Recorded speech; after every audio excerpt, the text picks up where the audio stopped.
Hello and welcome to Ula Tea Leaf Readings. My name is Lenor and today I'm going to be reading your tea leaves. Okay, let's get started. Oh, nope. This is a horoscope for Sagittarius. If Sagittarius is your solar, lunar, ascendant / rising sign, this is a message for you. Okay, now we can get started.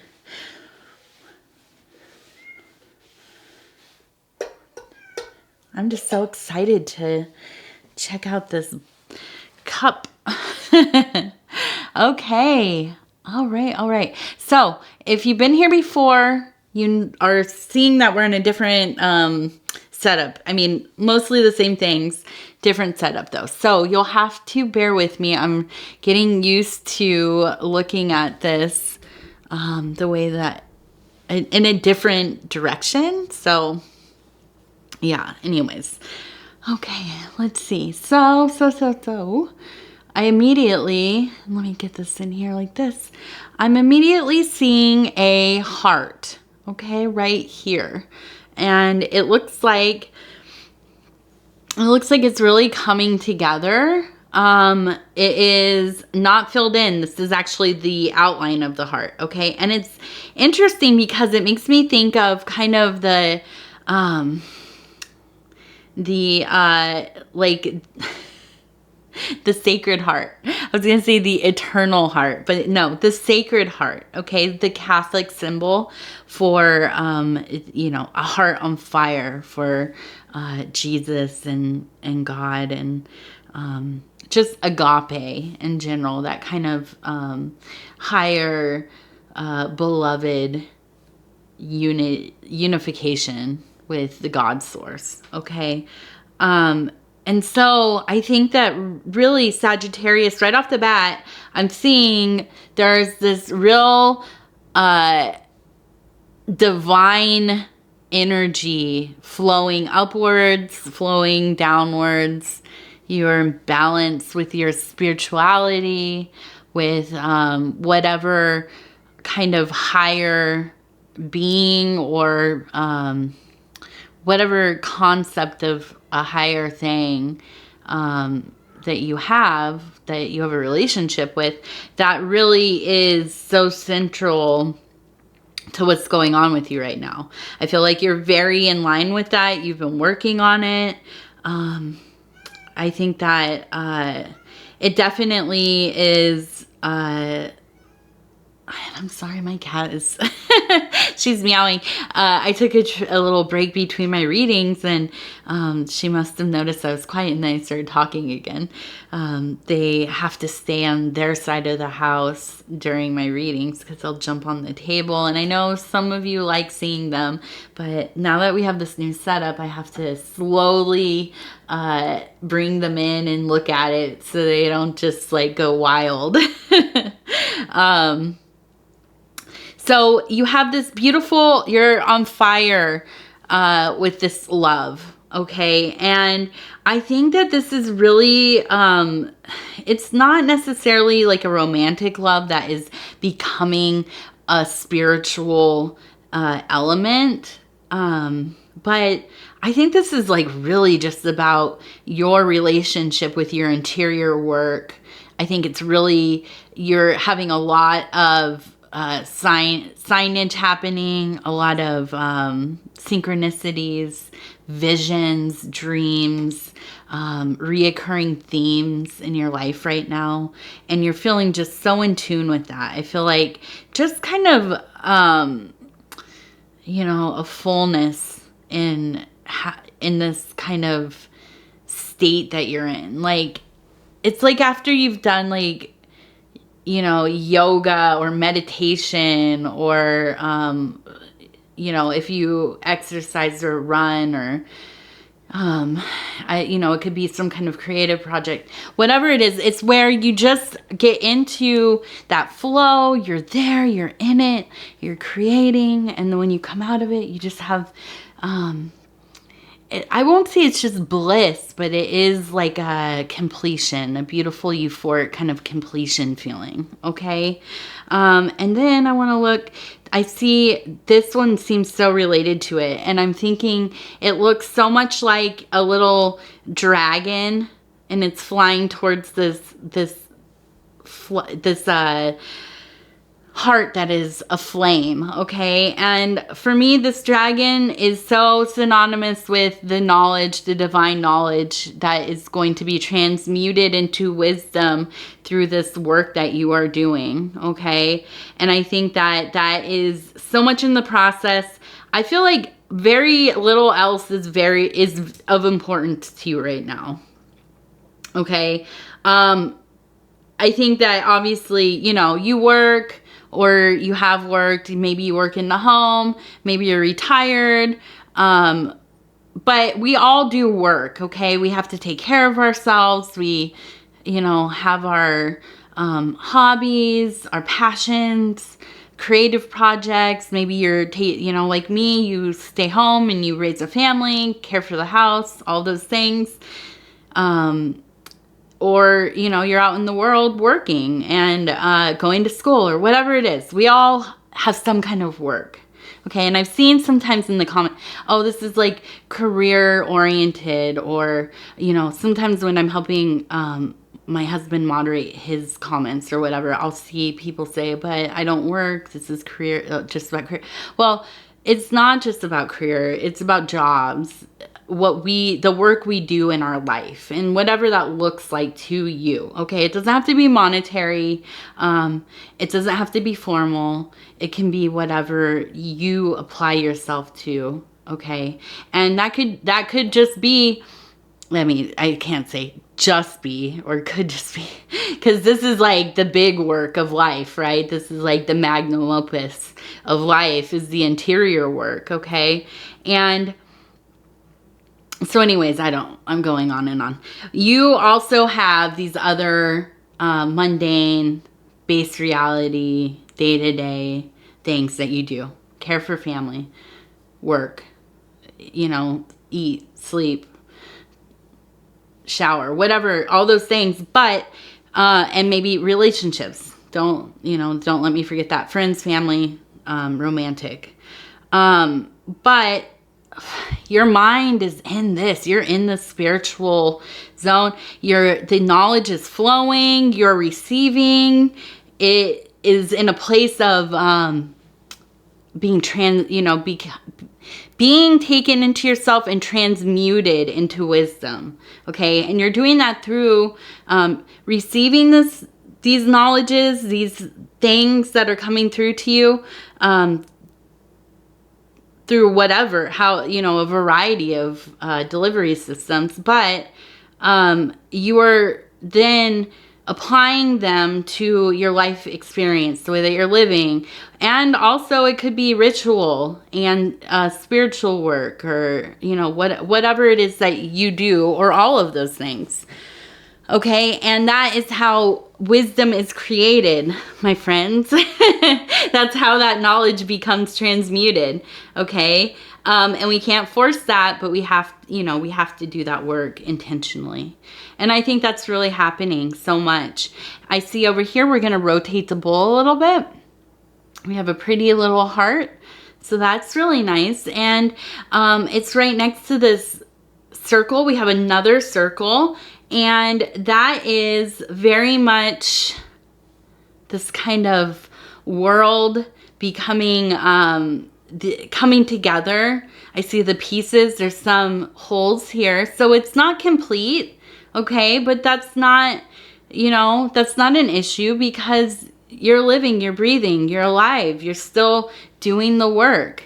You have time, okay? And you're here. So obviously you're interested in something that is beyond the surface level. You're looking for answers. You're looking for some kind of something, guidance, a little hint of, recognition that whatever you're experiencing is real to you and meaningful. Okay. And guess what? You're here, and I'm here to tell you it is. It is. Even if nobody else understands it, it is. Okay? It does mean something, and it is real. And it's important that you pay attention to it. You bring it into yourself. Work through it. Okay? This will help you build those interior worlds. It will help you transmute some of the things, maybe get rid of some of the blockages. I mean, just do all of the work that needs to be done. It's tiring how much self-work goes into life, right? But there are certain people that just, they show up to do it, okay? And you are one of those people. And I want to look at this really quick because I'm seeing these all over the bowl. So there's somebody with a P name or something with a P as the beginning letter. That's really important because we have a P right here, okay? And then we have a large P right here. And then we have this P right here. Okay, so this is something that you have been thinking about a lot. And maybe this is one of the synchronicities. Maybe this is a person. I think it must be a P. I don't see it as a D. So I'm looking at it, and I really do think it is the P, okay? I've also seen some repeating Ks and a J. And I think that those are important. We have a P, we have 2 Ks, or we have 3 Ps, 2 Ks, and this J. So let's look for, in the next few days, in the next few weeks, look for these P words, these K words, these J words, okay? I don't know what they are. I don't know if they're names. I don't know if it's something, something coming up for you, but those all seem important. The P's especially because of the size. And this one also looks like a J right there. Okay, so let's, mark another J down. And here's another J. So the J's seem very important as well. They all seem important. This one almost looks like a K as well. So we have repeating. The P's were the first to stand out to me. They're the largest. And they're placed in the emotional sector. They're also in the spiritual realm a little bit here. So I think this is the one that really to look out for, okay?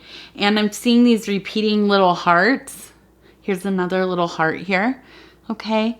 And I really think that there's some kind of love going on. I think it almost is like a flirtation.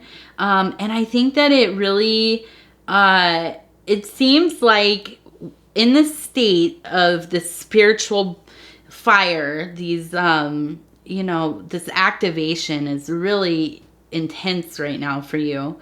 I think that there are these beautiful little feelings, flirtations of just you're feeling good, you're feeling inspired, you're feeling in tune with things, and you just are kind of spreading that kind of good vibe around, okay? And I feel like you feel connected to some people in your life.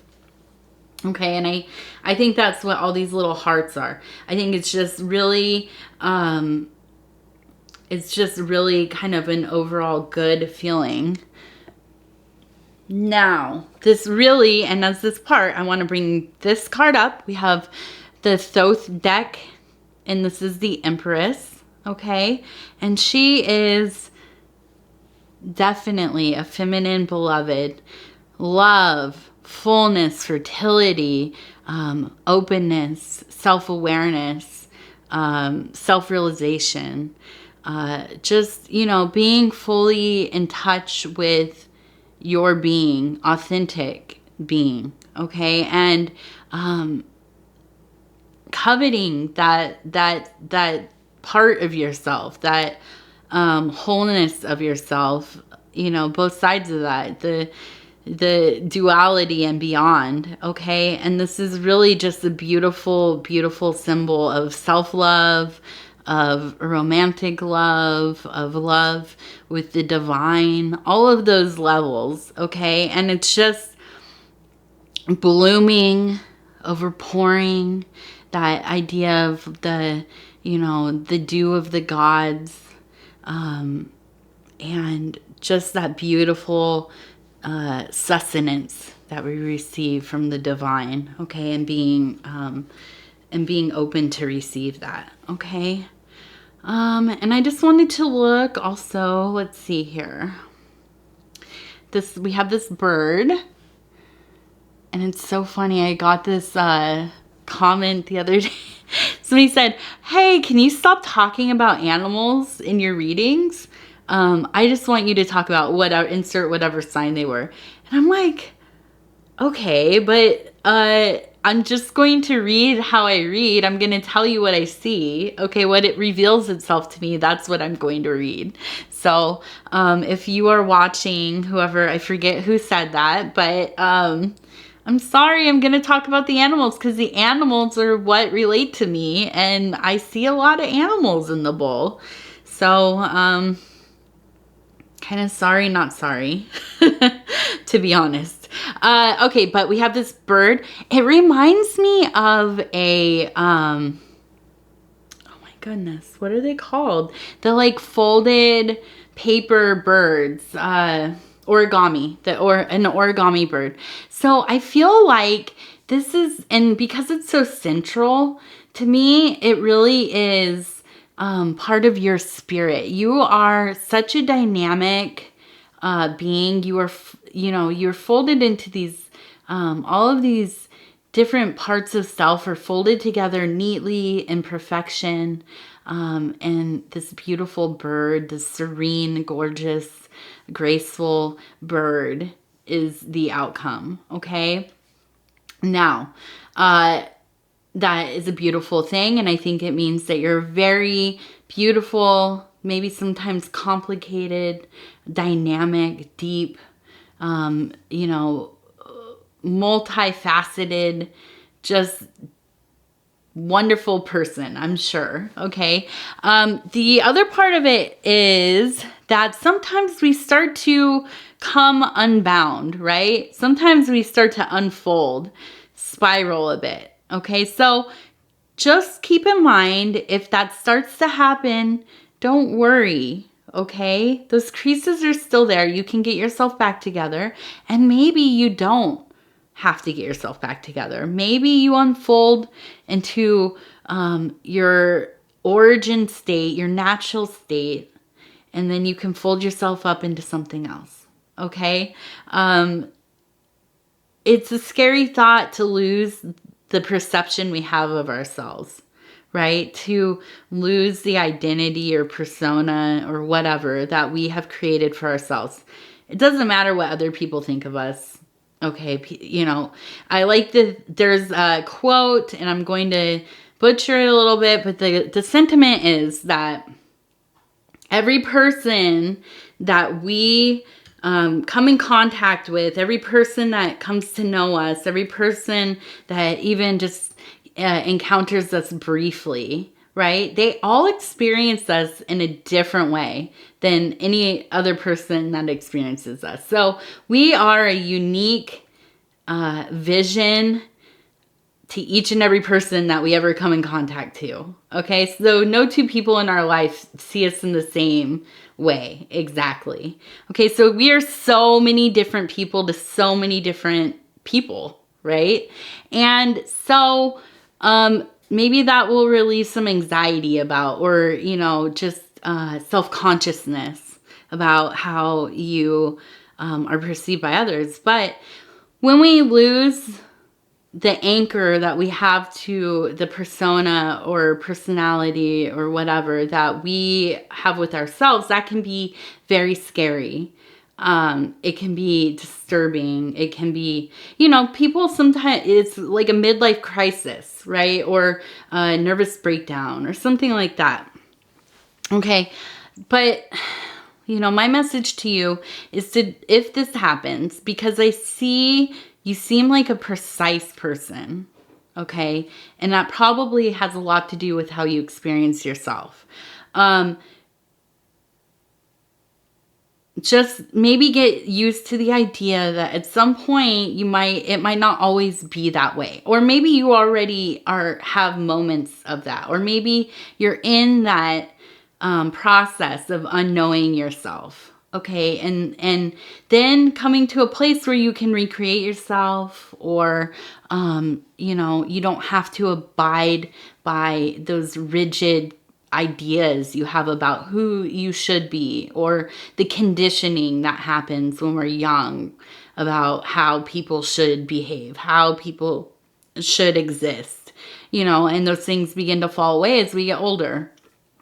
We become different people, and we, you know, we unlearn some of that stuff, hopefully. Okay, so you know, that might be something to keep in mind, to think about. I also see this little deer, and it looks like a little Bambi, like a little doe. Is that a doe? No, I think a doe's a female. It doesn't. A little baby, a little baby deer. Okay, and with those like kind of unsturdy legs and stuff. And I think that that is just so related to that kind of inner child. Okay, and I think that there's just as precise and as beautiful and graceful and just the seamless nature that you seem to give off to people. Sometimes there's a little bit of those wobbly legs. Maybe you don't always have the confidence that people think that you do. Okay, and that's okay. You know, we all have our things, right? And let's just face it. I mean, some of us just exist in a state of like not knowing what we're doing all the time, right? We're just faking. I mean, I know I am like that a lot, just faking it to make it, right? I don't think that's you, but I think that there are moments where you are, you know, not super sure of yourself. And I just want to say, I hear you, I see you, and that's okay. That vulnerability, that, you know, just not having like a real fixed idea of anything, about yourself, about life, about how things should or shouldn't be done, whatever it is. It's good because it allows you the flexibility to become other things, to try other things, to be open-minded, to relearn, you know, and also just to be in awe of stuff sometimes, right? When we just think we know how life is, how it's going to go, we've seen it all. It's, you know, whatever, just this again, this again, this again. You don't have a lot of room to be just dazzled by the beauty of life, of the, you know, just the amazing, you know, the universe, God, goddess, whatever it is that you believe in, is created in such a way that, you know, it's astounding. Even if there is no intelligent higher thing, right? Just the mathematics, the science of nature is just breathtaking. Okay, so sometimes we have to be a little unsure that we know everything, or we're certain that something is the way that it is, right? Because we need that room to be impressed, to be in awe, to be, you know, that beautiful new child that is just experiencing things for the first time, right? And what a beautiful state to be in, right? I watch my daughter, who's, you know, a toddler, and I see her seeing something for the first time, or you know, like an idea kind of passing through her, and she's like, oh wow, that's, you know, it's just really just so immersed in things like only a child can be. So as adults, when we have little moments of that, oh, that's so special. I mean, it really is. It's that is a blessing, in my opinion. So don't lose that part of yourself, okay, Sagittarius? Please don't. Okay, now we're gonna look here. Let's see what we have. Ooh, we have a pretty little angel floating up here. we have some wateriness going on. So it seems like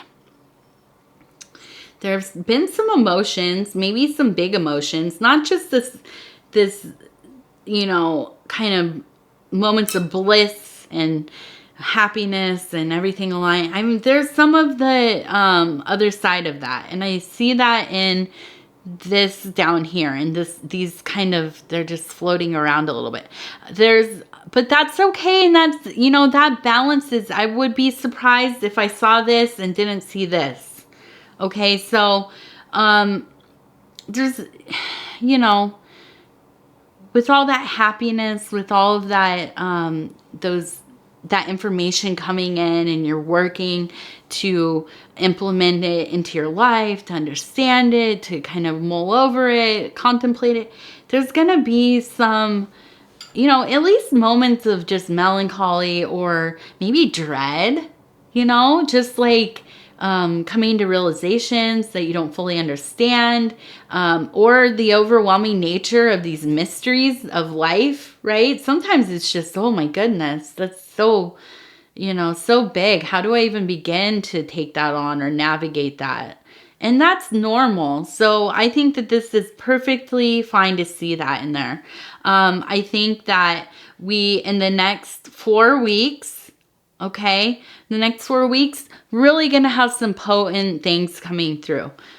Okay, and I think that this emotional state is going to have some ups and downs. Okay, but you're really being looked over by the divine. You have this beautiful guardian angel figure up here, and it's overseeing everything that's going on. Now, if you don't believe in something that, you know, separate from yourself, then think of this as something like the daemon, the Greek concept of like a higher thinking, okay? Something that, a part of yourself, your higher consciousness, okay? And have some dialogue with that to work some of this stuff out, okay? And if you do believe in these, in the guardian angels, in the many different forms that people experience that, I think it would be great to do some prayer work, to do some self-talk,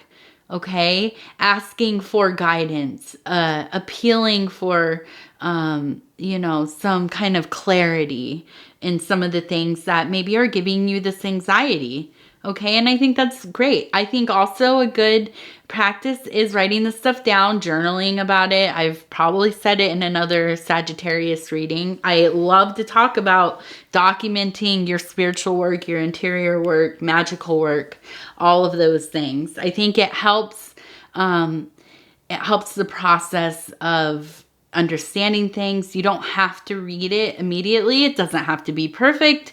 Don't worry about spelling, grammar, editing it, any of that stuff, okay? Just write it. Write it. And maybe someday you'll come back to it and you'll look for patterns, you know, reoccurring themes.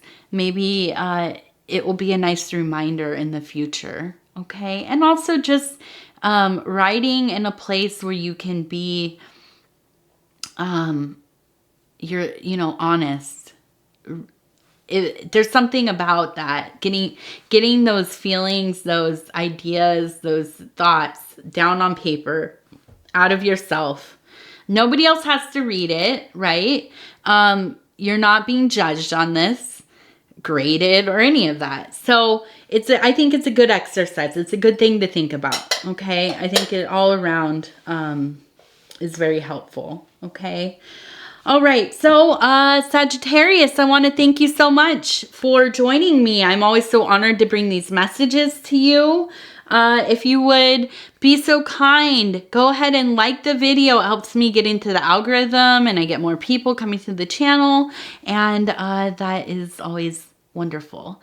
If you have not subscribed to the channel yet, please do so. I would love for you to continue to watch the other readings. I don't want you to miss them. You can also hit the little bell thing, and that should give you notifications for when the readings are coming out. The other thing, oh, commenting. Oh, please. I love hearing from you. I've had some beautiful messages this week. I literally was just blown away by some of them. Just so dear to my heart, and really means so much to me to hear from you.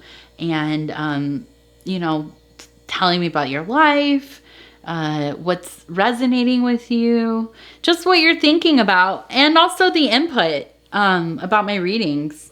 You know, doesn't have to be good input.